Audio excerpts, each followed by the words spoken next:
not long until January 26 now. That's Australia Day, and the annual debate around it seems to start earlier and be more chaotic every year as well. Let's bring in my Sky News colleague, former Labor Minister Graham Richardson.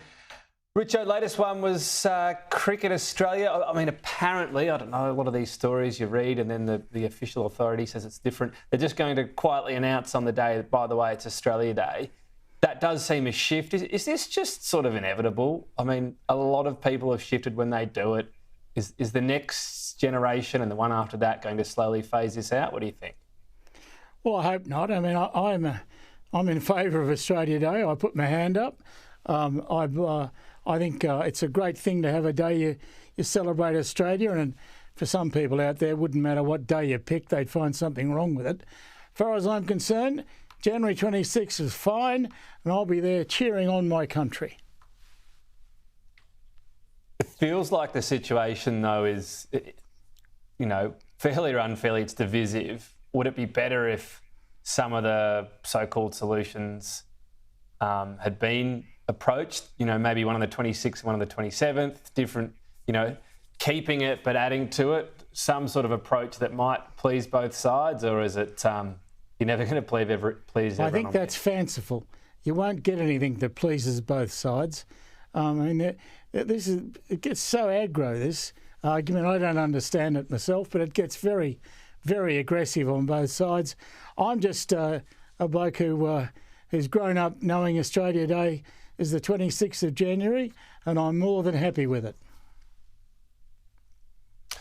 Why don't we talk about supermarkets? It just strikes me in politics, you've got to be careful when you say you'll look into a problem, the review into supermarkets and pricing, because then you own it. You have to fix it. So whatever Craig Emerson's going to do, it somehow has to get a better deal, apparently, for farmers, cheaper prices for people. And yet, are our supermarkets, as much as it's tempting to, bash Coles and Woolies at the moment, are their margins that big? Do we know their margins are bigger than other, supermarkets around the world?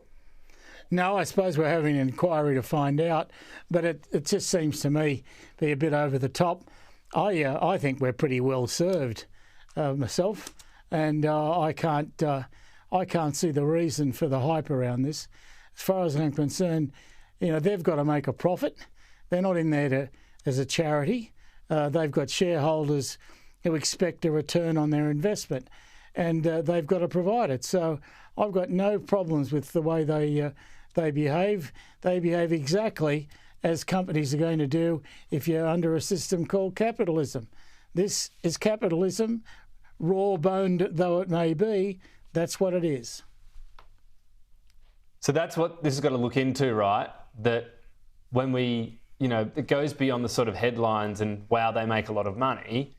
They're huge companies. They've got 70% of our food and grocery areas. They're not going to make $5 million a year. It's going to be a B, because it is capitalism. So if all of this uncovers that their margins are in keeping, and I don't know the answer, but they're in keeping with other supermarkets around the world, doesn't Labor have a problem then? Because what's it going to do? Nothing, which is, I suspect, what any government will be doing, where it doesn't matter what colour they are, what party tag they've got on them.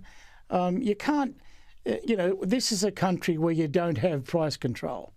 Now, that's just a fact of life. You can do what you can to influence it, but you can't control it. And there's a big difference in those two words, influence and control. All right. Well, good luck to them then, Richo. Thank you. We'll talk later on in the week.